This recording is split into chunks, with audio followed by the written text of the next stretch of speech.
Vou convidar para participar conosco aqui presencialmente, nos dando aí a alegria da sua participação aqui presencial, Fernanda Manzano, que é economista. Muito obrigado pela gentileza da participação, Fernanda. Muito bom dia.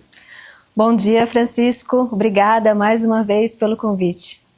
Fernanda, ontem tivemos aí, claro, os feriados do Carnaval, segunda, terça-feira. Nova York não abriu segunda-feira. Parte da Ásia, praticamente boa parte da Ásia, não opera. Ontem, retorno dos mercados americanos, na verdade, na terça-feira, e ontem, quarta-feira, o nosso retorno aqui à tarde, com o vencimento do índice futuro, das opções sobre o Ibovespa, nós já falamos, um volume substancial ontem, 89 bilhões de reais, há muitos anos eu não vi um volume tão significativo em termos de giro financeiro para a Bolsa, considerando-se aí os exercícios. Mas nós tivemos um dado bastante importante também, que foi disponibilizado ontem à tarde, que foi o Boletim Focus, e eu vou rapidamente atualizá-los aqui para vocês. O IPCA para esse ano 2026 caiu de 3,97% para 3,95% e para 2027 e 2028 permaneceu inalterado em 3,80% e 3,5%. Já a projeção do crescimento do PIB permaneceu em 1,80% para esse ano, 1,80% para 2027 e 2% para 2028, sem alterações, portanto. Câmbio também permaneceu inalterado para esse ano, 5,50%, para o ano que vem, 2027, também 5,50%, e caiu um pouquinho lá na frente, para 2028, de 5,52% para 5,5%, 5,50%.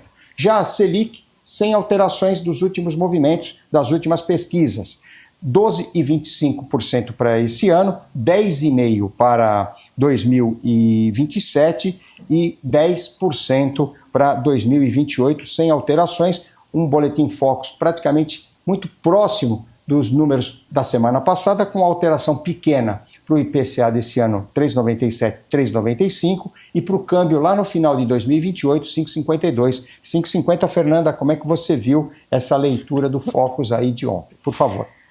Bom, Francisco, a gente observa que realmente não teve muitas alterações, o mercado ainda digerindo os primeiros dados do ano, olhando para a inflação, tem sim uma melhora.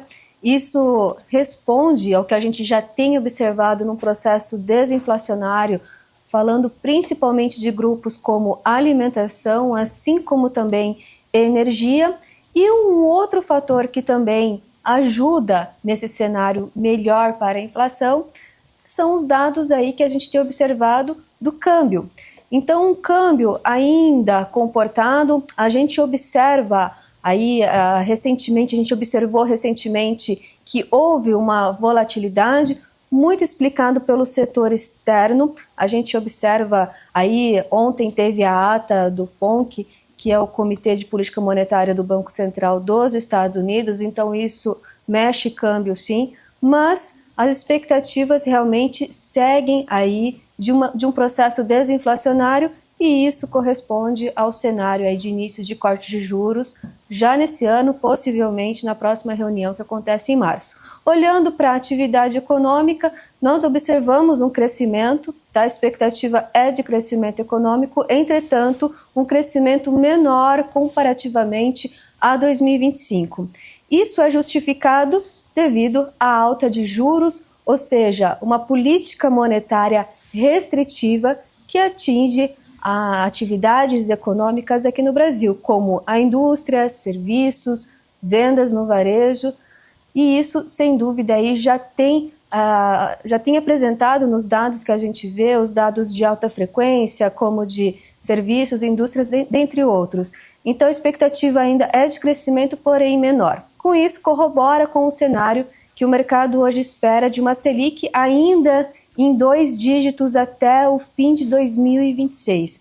Ou seja, a gente observa que a economia começa a perder tração, entretanto, o cenário não está totalmente ganho quando a gente fala para a inflação. Por isso que o mercado ainda acredita numa política monetária restritiva para esse ano.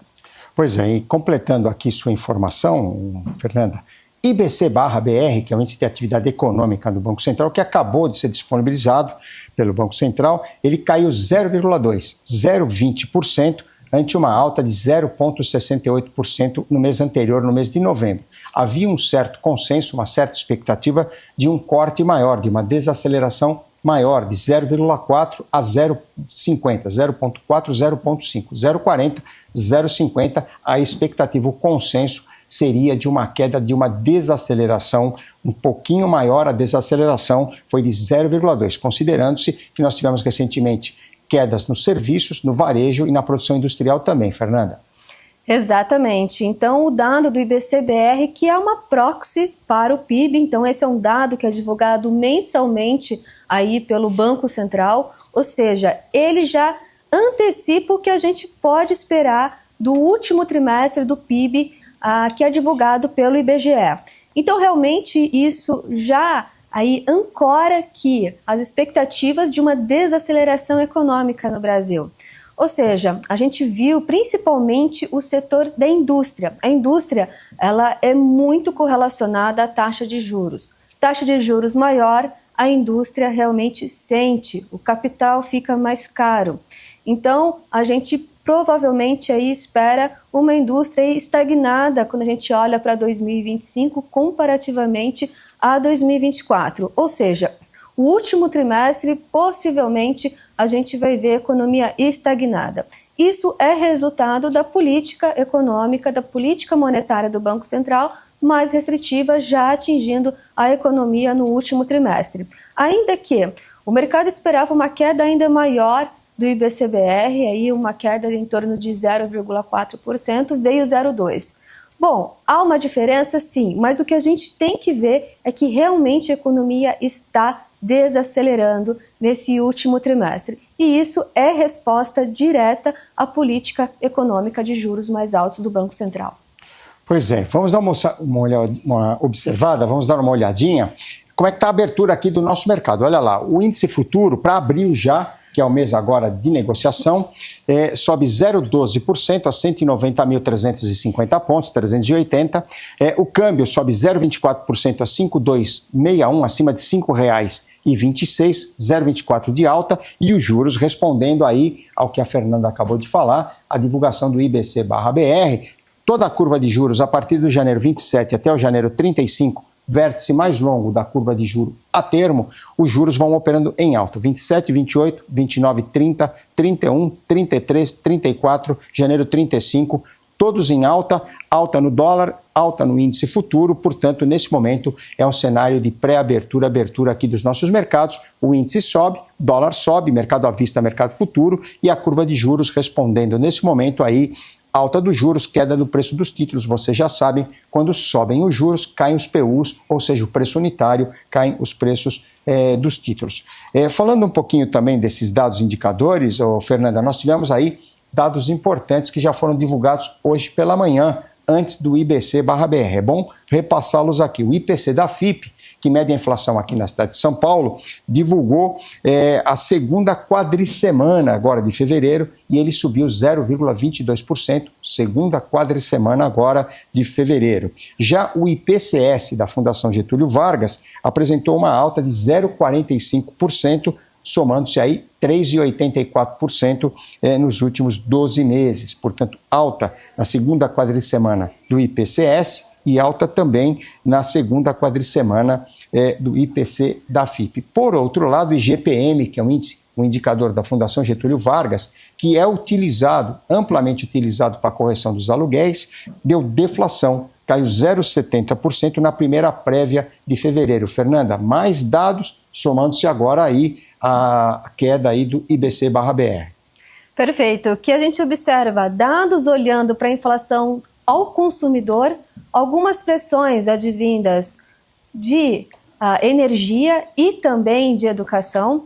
Um ponto importante, olhando para a educação, é normal a gente ver uma pressão inflacionária quando a gente olha tanto janeiro quanto fevereiro, tá? Então, todos os anos a gente realmente observa, tá? Então, é uma pressão que a gente vê que ela é pontual. Entretanto, a gente observa também aí uma alta no grupo de habitação que vem da energia elétrica. Pode ser explicado, sim, por questões até regulatórias.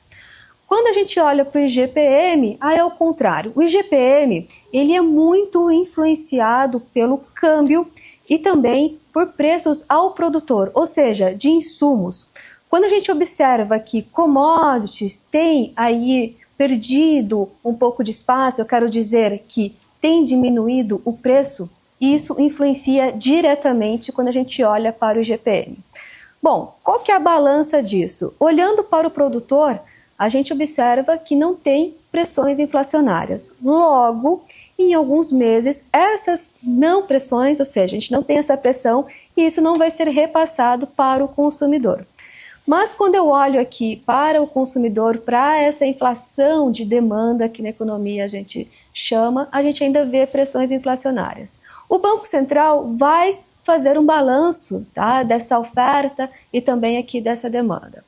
O cenário de inflação, olhando para frente, ele é um cenário mais benigno, mas requer, sim, muita cautela do Banco Central na condução de política monetária. Então, a gente ainda vê pressões aqui do lado do consumidor, mas vemos um cenário mais favorável do lado do produtor, o que não haverá aí possivelmente essas pressões. Então, fica aí, quando eu olho para frente, olho para a decisão do Banco Central em março, possivelmente vem corte, mas olhando a atividade econômica, olhando ainda essas pressões inflacionárias e também essa volatilidade que a gente está vendo muito no cenário externo, eu acredito que o Banco Central vem com mais cautela quando a gente olha aí para a decisão de juros e o mercado realmente, olhando os vencimentos mais curtos, tem já sinalizado isso, ou seja, o Banco Central não deve vir com um corte tão expressivo em março.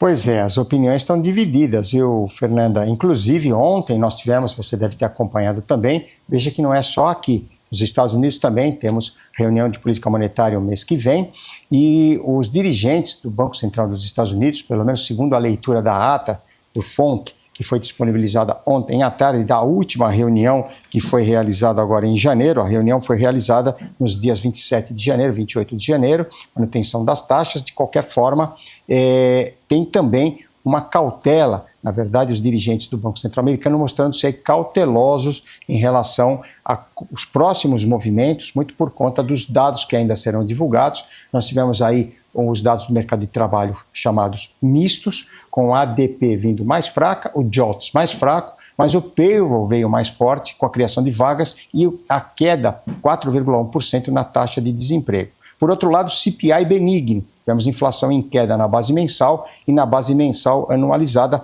considerando-se aí dados mistos. Vamos aguardar PCE, amanhã tem o PCE, que é o PCI, que é um dado importante observado aí pelo Banco Central americano em relação à atividade econômica, e claro, gastos com consumo, renda pessoal e o núcleo desse dado, desse indicador. Portanto, é um dado importante para que eles possam avaliar os próximos passos lá e nós, claro, aqui também, esperando aí esse período agora do início, final de fevereiro, começo de março, com mais dados indicadores para que o Banco Central possa também avaliar, realizar aí uma leitura da nossa economia, pelo menos por enquanto a expectativa de um corte, mas muito indefinido, como você disse, ainda qualquer parâmetro aí, aos mais otimistas falando em meio, alguns mais otimistas falando em 6/8, 0,75, e outros conservadores com manutenção ou um corte de 1/4, 0,25. Fernanda?